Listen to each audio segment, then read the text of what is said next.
Якутяне смогут платить за коммуналку через интернет. Правда, произойдет это не раньше марта следующего года. Об этом стало известно сегодня на презентации специального интернет-портала. Александр Колмогоров продолжит.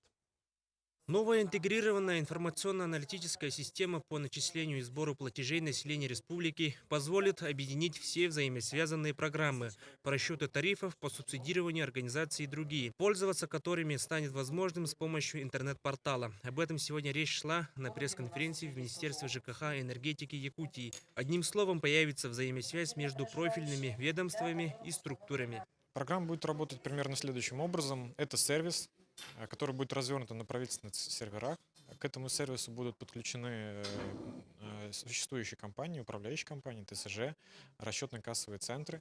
Программный продукт не требует инсталляции непосредственно на компьютер, то есть он доступен через интернет. То есть они будут им выдавать доступ, будет агентство субсидий, они получат свой логин, пароль и смогут туда заходить и работать. Когда портал начнет работать, воспользоваться его услугами сможет также любой гражданин, для чего на интернет-ресурсе будет создана специальная функция. Через свой личный кабинет станет возможным производить оплату коммунальных услуг, не выходя из дома. Иными словами, горожане не будут стоять в столь ненавистных очередях.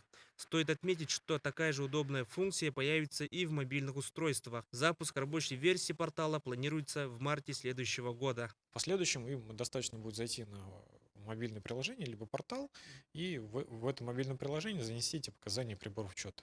При том, что там будут сохраняться все предыдущие показания, которые они занесли там, где у них есть интернет. Это может быть в другом вообще регионе России, либо здесь в городе Якутске.